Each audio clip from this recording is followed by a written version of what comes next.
Hi guys, good morning. Welcome back to my channel. Finally ఈరోజు అయితే చిన్నవాడికి అక్షరాభ్యాసం అయితే చేంజ్ చేస్తున్నాం. యాక్చువల్లీ వాడికి మేకి 3 years కంప్లీట్ అయిపోయి 4th yearలోకి అయితే ఎంటర్ అయిపోతున్నాడు. సో ఇంకా వాడు స్కూల్కి వెళ్ళే టైం అయితే వచ్చేసింది. ఇప్పుడు వరకు అయితే play school or nursery whatever మేము ఏది కూడా జాయిన్ చేయలేదన్నమాట. జస్ట్ ఇంట్లోనే ఉండేవాడు.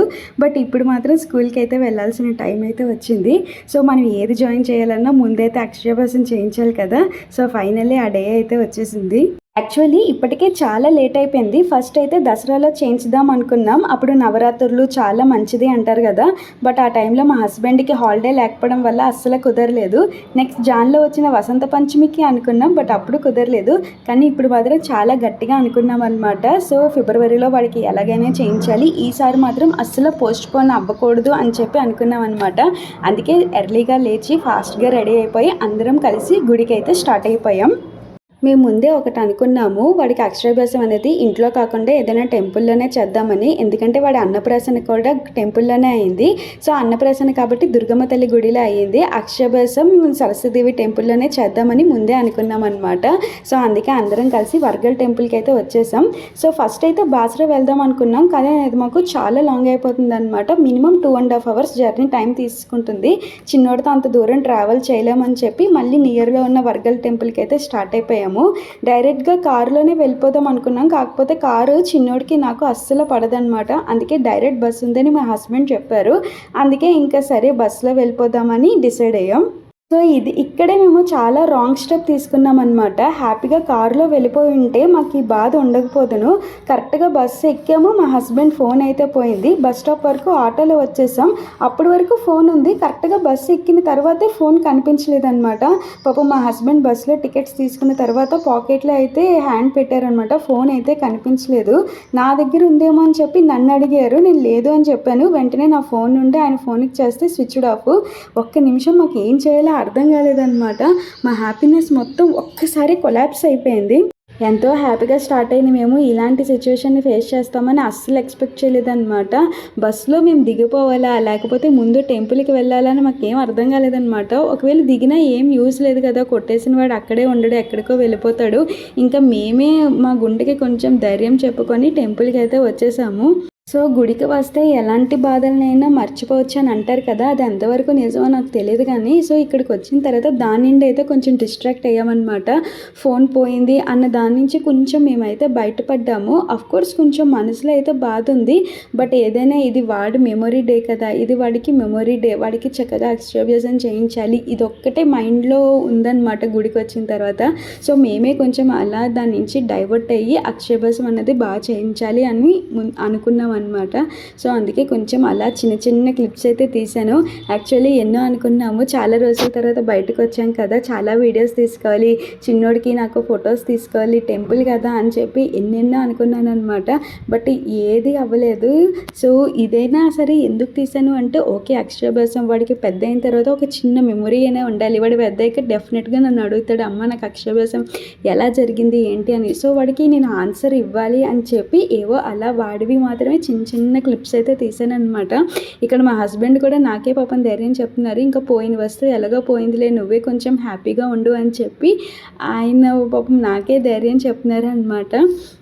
అందరం కలిసి టెంపుల్ లోపలికి అయితే వెళ్ళిపోయాము. యాక్చువల్లీ ఈ టెంపుల్ కొంచెం కొండ మీద అనమాట, అందుకే లోపల కొంచెం స్టెప్స్ అయితే ఉన్నాయి. సో మేమైతే స్టెప్సే ఎక్కేద్దాం అనుకున్నాం, కానీ మా అత్తయ్య ఎక్కలేరు కదా, అందుకే సో ఇలాంటి ఓల్డ్ పీపుల్ కోసం లిఫ్ట్ కూడా ఉందన్నమాట. అందుకే అత్తయ్యని లిఫ్ట్లో పంపించేసి మేమైతే స్టెప్స్ ఎక్కుదాం అనుకున్నాం అనమాట. సో మీ అందరికీ తెలుసు కదా, మనోడికి లిఫ్ట్ పిచ్ అనేది ఎక్కడున్నా లిఫ్ట్ అయితే కనబడిపోతుంది అనమాట. వాడిని లిఫ్ట్ ఎక్కించలేదని మొదలుపెట్టాడు. సో ఓకే వాడిని ఎలాగోకలా డైవర్ట్ చేసేసి మొత్తానికి అక్షరాభ్యాసం మండపానికి అయితే వచ్చేసాం. క్రౌడ్ ఉంటారు అనుకున్నాం, కానీ మరీ ఇంతమంది క్రౌడ్ ఉంటారని అస్సలు ఎక్స్పెక్ట్ చేయలేదన్నమాట. మేము పెట్టుకున్న ముహూర్తం అనేది చాలా మంచిదంట. అందుకే నియర్లీ 100 members చిల్డ్రన్కి అయితే ఈరోజు అక్షరాభ్యాసం జరిగింది.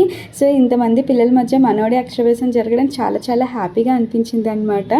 యాక్చువల్లీ మేము ఇంటి నుండి అక్షరాభ్యాసానికి కావాల్సిన సెట్ ఏం తీసుకురాలేదన్నమాట. సో అందుకే ఇక్కడ డబ్బులు పే చేస్తే సో దానికి కావాల్సిన సెట్ మొత్తం ఇచ్చేస్తారు. సో ఇలా బియ్యము, కొబ్బరికాయ, పువ్వులు, ఒక 5 slates అయితే ఇచ్చారు. ఒకటి పెద్ద స్లేటు, ఒకటి 4 చిన్న స్లేట్స్ అనమాట. ఒక పెద్ద స్లేట్ మన దగ్గర ఉంచుకొని చిన్న 4 స్లేట్స్ ఇలా చిన్నపిల్లలకి పంచితే మంచిదంట. అందుకని చెప్పి ఇలా టోటల్ సెట్ అయితే ఇచ్చారు మాకు. సో దీంతోపాటు ఒక బుక్ కూడా ఇచ్చారనమాట. ఇలా మాకు పూజ కంప్లీట్ అవ్వడానికి మినిమం 1 అవర్ అయితే టైం పట్టింది. సో ఈ 1 అవర్లో మా నావాడు కుదురుగా కూర్చుంటాడా లేకపోతే గుడి మొత్తం తిరిగేస్తాడా అనుకున్నాం, కానీ పర్లేదు బాగానే కూర్చున్నాడు అండ్ బాగానే సపోర్ట్ కూడా చేశాడనమాట. ఇక్కడి వరకు బాగానే నడిచింది. లాస్ట్లో మాత్రం కొంచెం గోల్ అయితే చేసేస్తాడు. పంతులు గారు బాబుని ఇంకా ఒళ్ళో పెట్టుకొని చెవిలో సరస్వతి మంత్రం చెప్పేసి స్లేట్ మీద అయితే ఓం అయితే రాయించమన్నారు అనమాట. ఇక్కడే పెంట్ అయిపోయింది. వాడు మమ్మల్ని అట్లీస్ట్ స్లేట్ పెన్సిల్ని టచ్ అయినివ్వట్లేదు. వాడే స్లేట్ పెన్సిల్ తీసి వాడే రాసేస్తాడంట. మేము అట్లీస్ట్ ఓం అయినా రాయిద్దాం అనుకున్నాను, కానీ దానికి కూడా సపోర్ట్ చేయలేదు. ఫుల్గా గోల గోల చేసేసాడు. చాలా ట్రై చేసాం, కానీ ఇంకా పని అయితే జరగలేదన్నమాట. ఓకే, మేము కూడా ఇంకా అంతలా ఫోర్స్ ఏం చేయలేదన్నమాట. ఓకేలా అంతలా ఏడిపించడం ఎందుకని చెప్పి ఇంకా వదిలేసాము.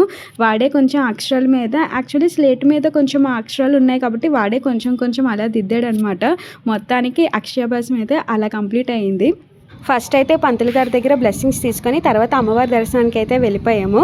సో దర్శనం మాత్రం చాలా బాగా జరిగింది. ఇంకా అలా కంప్లీట్ అవ్వగానే బయటకి అయితే వచ్చేసామన్నమాట టెంపుల్ ఓవర్ వ్యూ చూడడానికి. ఆల్రెడీ చెప్పాను కదా, మనకి పెద్ద స్లేట్తో పాటు చిన్న 4 స్లేట్స్ ఇస్తారు. అవి పిల్లలకి పంచితే మంచిది అని. సో ఇక్కడ చాలామంది పిల్లలు ఉన్నారు కదా, వాళ్ళ స్లేట్స్ ఏమో మాకు, మా స్లేట్స్ ఏమో వాళ్ళకి అలా ఇచ్చిపుచ్చుకుంటున్నారు అనమాట. ఇక్కడ అలా పంచిపెట్టుకోవడానికే సరిపోయింది. మార్నింగ్ నుంచి హడావిడిలో పడి చిన్నోడికి అయితే అసలు ఏ ఫుడ్ ఏం పెట్టలేదన్నమాట. వాడు ఇంక అడగలేదు. బయటకు వస్తే ఆటోమేటిక్గా పిల్లలకి ఆకలి వేదు కదా, సో మాతో పాటు వాడు కూడా ఇంకా అలా ఉండిపోయాడు. అందుకే ఇంకా మొత్తం టోటల్గా అక్షరాభ్యాసం అయిపోయిన తర్వాత ఒక ప్లేస్లో అయితే కూర్చొని వాడికైతే ఫస్ట్ బ్రేక్ఫాస్ట్ అయితే తినిపించేసాను. యాక్చువల్లీ వాడికి బయట సరిగ్గా తిండనమాట, అందుకే నేను ఇంటి నిండే వాడికి బ్రేక్ఫాస్ట్ తెచ్చాను. సో వాడికైతే ఫస్ట్ పెట్టేసి ఒక దగ్గర అయితే ప్రశాంతంగా కూర్చున్నాం అనమాట. ఇది టెంపుల్ ఓవర్ లుక్ చాలా చాలా బాగుంది అండ్ చాలా పీస్ఫుల్గా కూడా ఉంది.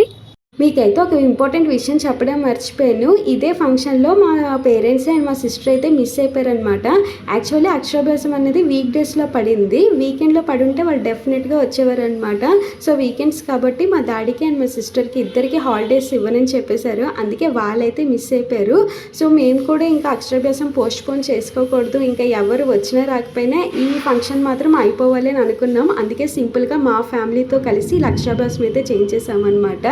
సో టెంపుల్కి వచ్చాం కాబట్టి ఇంకా అన్నదానం, మనం ప్రసాదాన్ని మిస్ చేసుకోకూడదని అక్కడ అన్నదానం తినేసి సో డైరెక్ట్గా హోమ్కి అయితే వచ్చేసాం.